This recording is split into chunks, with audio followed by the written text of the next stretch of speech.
Mano, boa noite. Boa noite. O Inter ainda não perdeu, né, no seu comando, mas mais uma vez acaba deixando escapar a vitória, né? E diferentemente de outros jogos em que o Inter empatou e teve muito próximo de ganhar, hoje pelo menos a análise que eu faço é que esteve até por vezes mais perto de perder em certos momentos, né? Gostaria de uma análise tua sobre o jogo e o que faltou, principalmente para o Inter ser mais dominante, como já foi em outros jogos no Beira-Rio. Então, boa noite a todos.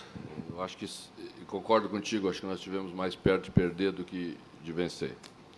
Primeiro tempo, apesar de ter saído na frente e ter tido mais uma chance de ouro para fazer 2-0, já não tínhamos o controle do jogo quando tivemos essa oportunidade. Quase nunca tivemos o controle do jogo e me parece que as questões que temos que analisar são essas. Disse aos jogadores, e vou dizer a vocês aqui, porque sempre falamos a mesma coisa. Podemos até deixar de falar algumas, mas não vamos falar diferente. Porque temos que trabalhar com essa transparência, com o torcedor, para que ele entenda o processo que estamos. Nossos problemas foram táticos, de responsabilidade do que temos que entender e resolver eles a partir de amanhã, quando sentarmos, mostrarmos o porquê não conseguimos quase nunca pressionar o adversário, quase nunca conseguimos pressionar. Sempre estivemos à mercê de tentar recuperar uma bola mais atrás. Né? E recuperar uma bola mais atrás te remete a jogar somente em transição e contra-ataque. E é isso que, na verdade, foi o maior problema nosso no jogo. Né? Me pareceu que principalmente nunca conseguimos pressionar os volantes, principalmente Marlon Freitas, que jogou muito livre e é um jogador que não pode jogar livre. E isso desencadeou os outros desencaixes que tivemos. Né? Pelo lado esquerdo, nosso defensivo, no primeiro instante, primeiro tempo do jogo, onde eles tinham um jogador a mais no flanco. Voltamos no segundo tempo com Pena aí para fazer uma linha de 5. Resolvemos o problema defensivo, mas aí não tivemos força nenhuma na parte ofensiva. E por isso as trocas para tentar devolver à equipe uma agressividade que pudesse manter a vitória ou nos dar uma retomada no jogo, que quase nunca conseguimos. Então, os problemas de hoje são esses, e fica parecendo que somos piores do que somos, quando isso acontece, quando vemos o retrato e as imagens do jogo, e não somos. Né? Então, analisando friamente o resultado, é aquilo que te disse no início. Estivemos mais perto mesmo de perder o jogo do que de vencer. Essa é a análise que temos que fazer. Boa noite, Mano. As trocas, tu usar essas trocas, o que foi estratégico, o que foi necessidade, questão física, nas tuas trocas, e como é que tu avaliasse o resultado daquilo, especialmente no que foi estratégico, tu te propusesse ao fazê-las? Todas elas foram na tentativa de devolver o controle de jogo que nunca tivemos. Primeiro, tentar colocar um jogador para fazer 2-1, para ter dois jogadores nos volantes deles, que eram os que estavam armando o jogo. Voltamos com um pouquinho de dificuldade de entendimento disso, porque jogamos com um jogador na beirada, várias vezes saímos com a bola na beirada e não tínhamos nenhum jogador na área para definir a jogada. Então resolvemos uma parte, mas perdemos a outra. Nas segundas, as duas trocas seguintes foram exatamente para tentar devolver uma agressividade pela direita, trazer Edenilson para dentro, porque sempre corremos atrás no meio-campo, e quando você corre atrás no meio-campo, não tem como pressionar, não consegue pressionar. Mas, mesmo assim, sempre não conseguimos fazer bem, mas a responsabilidade é minha e vamos resolver isso amanhã. Mano, você começou o jogo hoje com o Cadorini.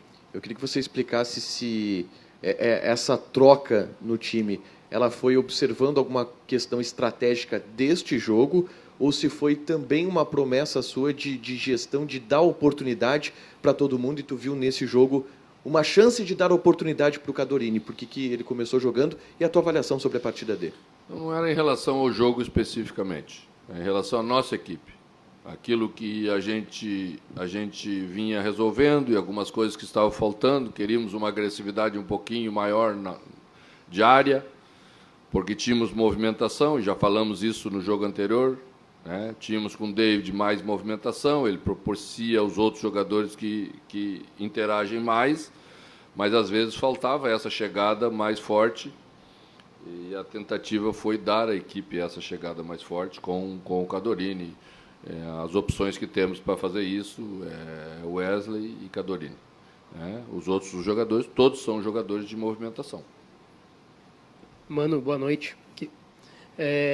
Justamente pegando esse gancho sobre o Cadorini, você conseguiu observar um pouco de cada atacante que você tem, até o David, que veio para ser um ponta, mas por você também foi utilizado ali dentro da área. Qual a sua avaliação quanto a esses atacantes de área, o Cadorini, o Wesley, o alemão, que pode voltar na próxima rodada, deve retornar na próxima rodada, e por último o Cadorini? Qual a sua avaliação sobre essa posição? Você acha que hoje já tem um titular, já tem alguém em mente que vai ter agora mais uma sequência como titular no Inter? O jogador que preenche mais as duas coisas é o alemão, porque dá movimentação sem perder a agressividade, né? Estamos trabalhando para conscientizar o alemão, amadurecer um pouquinho de forma rápida, porque é o tempo que temos, né? Infelizmente veio aí o desconforto, mas vai estar à disposição já para o próximo jogo. Os outros dois jogadores são jogadores mais de pivô, de jogar centralizado, até pela estatura, pelo porte físico e por característica, né? E nós vamos trabalhar para escolher o melhor para a equipe, como sempre, sempre o objetivo do técnico. Mano, tudo bem? Boa noite. Boa noite. Você falou na sua última entrevista coletiva que o seu objetivo, o seu trabalho é deixar o time mais organizado possível para que as individualidades apareçam.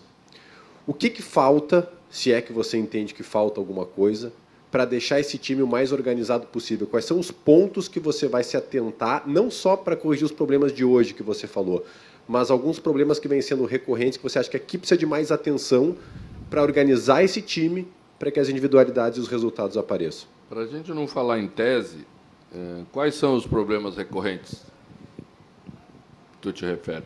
Só para a gente não ficar falando em tese. O melhor seria você analisar, mas, enfim, talvez o ataque, que você vem mudando bastante, alguns problemas defensivos que o Inter tem tomado gols com bastante frequência, né, tanto na Sul-Americana quanto no Campeonato Brasileiro. Enfim, problemas também de transição, mais chegado ao ataque, criação de gols, como você falou. Mas o importante é o que você pensa, mano. Essa é a minha pergunta. Não temos tantos problemas defensivos. A equipe está tomando gols na média do alto nível do Campeonato Brasileiro, até abaixo da maioria dos clubes. O que está nos sustentando até é o baixo número de gols que estamos sofrendo. Se estamos fazendo pouco e ainda estamos conseguindo pontuar e fazer, é porque estamos sustentando defensivamente bem. Nenhuma defesa suporta toda hora o ataque do adversário começar a se aproximar da área. É difícil você suportar. Hoje foi um exemplo disso. O adversário chegou pelo lado, né? Criou bastante volume, e daqui a pouco escapa uma bola e tomamos o gol. As questões de armação da equipe, de transição, tanto transição defensiva quanto transição ofensiva, a equipe tem se comportado bem. As reações têm sido boas, a recomposição quando se perde a bola é boa. Acho que temos que melhorar a pressão sobre a bola, que hoje não conseguimos fazer. Queríamos, mas não conseguimos. Não podemos esquecer que o adversário do outro lado também tem méritos. Já começou a estudar. Hoje, por exemplo, Pena teve dificuldade para armar por dentro, porque os outros estudam também a gente. Marlon sempre esteve muito próximo de Pena. Pena jogou de costa, devolveu a bola para trás. O time não conseguiu transitar com a mesma qualidade de armação que fazia nos outros jogos. Então, já é um problema novo que temos que resolver. Funcionou na maioria dos jogos anteriores, hoje já não funcionou igual. Então, temos que encontrar novas soluções. Isso é natural num campeonato longo como é o Campeonato Brasileiro. E a parte ofensiva, hoje tivemos aproveitamento até bom, né? Que criamos pouco. Vocês têm falado bastante sobre o aproveitamento, a gente tem criado bastante, não tem conseguido botar a bola para dentro. Hoje quase não criamos e conseguimos fazer um. mas eu penso sempre que o caminho melhor é o outro. O time tem que criar. Depois nós temos que resolver quem é que vai botar a bola para dentro. Mas eu sempre analiso muito na construção dos meus elencos quem vai fazer os 100 gols que a gente precisa para estar na ponta da tabela dos campeonatos que jogamos. Porque é 100, né? Menos que 100 não dá para fazer parte da turma da frente. E é pegar o lápis e começar a fazer a conta, dividir os 100 pelos jogadores nossos que fazem gol. A conta é simples. Ela é meia dura, mas ela é simples. Boa noite, mano.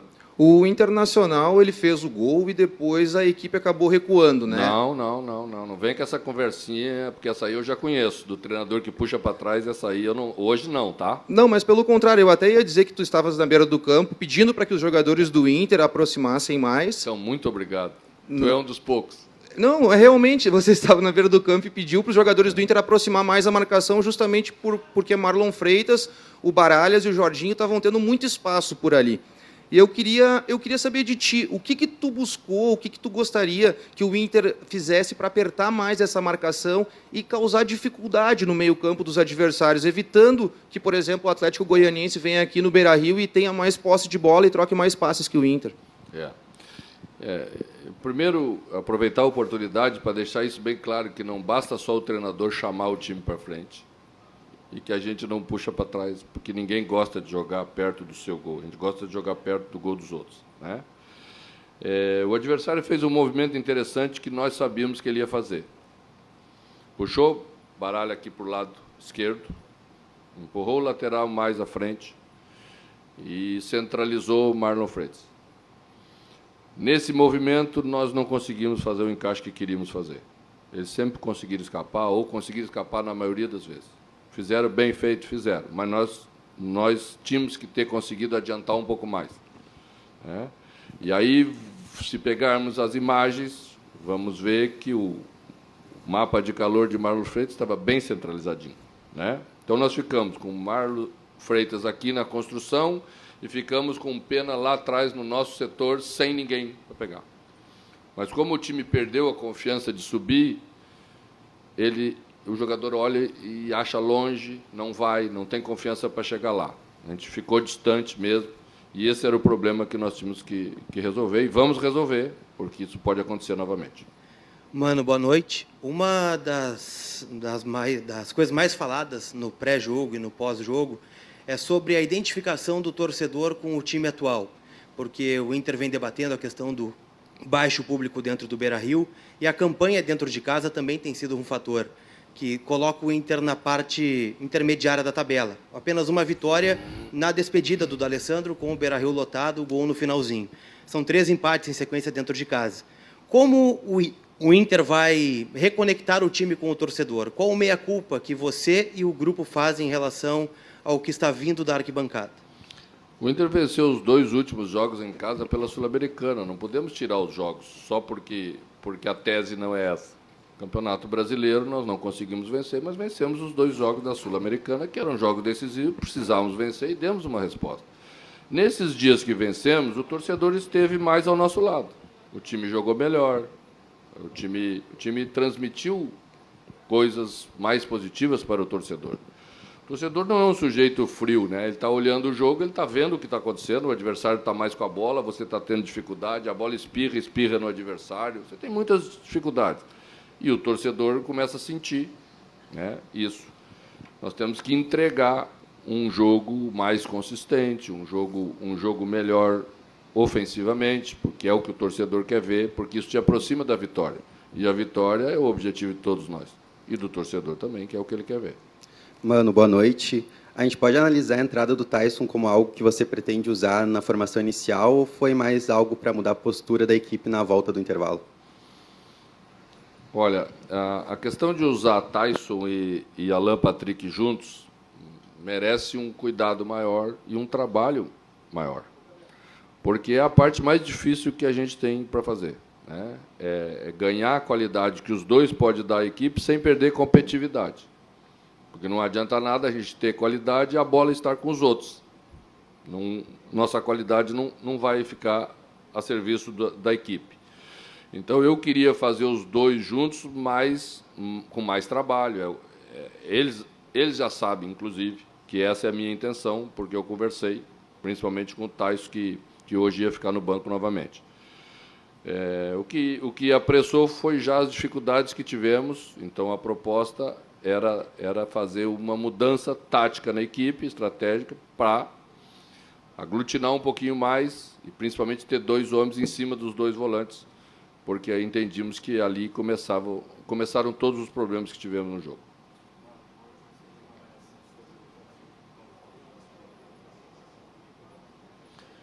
Bom, sobre o Colo-Colo, é um adversário tradicional, um adversário forte, que penso até que preferiu jogar a Sul-Americana do que a Libertadores.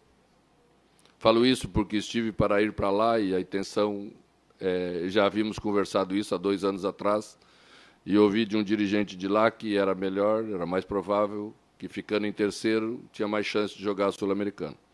Então, vamos ter um adversário forte que está se aglutinando e se preparando para jogar a Sul-Americana. E temos um agravante, né? Eles podem contratar e a gente não pode, porque se estabeleceu uma diferença aí nas janelas nos países. Nós adiantamos a determinação da FIFA e começamos a cumprir antes. Eles não. Então, como vocês estão vendo, outros países também para a Libertadores estão falando em contratar e o Colo-Colo também está falando em contratar 3 jogadores. Isso, para mim, estabelece uma disparidade técnica e isso não poderia ser permitido pela Conmebol, que é quem deveria organizar tudo isso aí na Sul-América. Então, mas temos equipe, vamos enfrentá-los, vamos nos preparar, vamos melhorar até lá. Temos aí 6 jogos de Campeonato Brasileiros, né? E eles servirão para a gente chegar numa condição de competir pela vaga para as quartas de final, que é o nosso objetivo.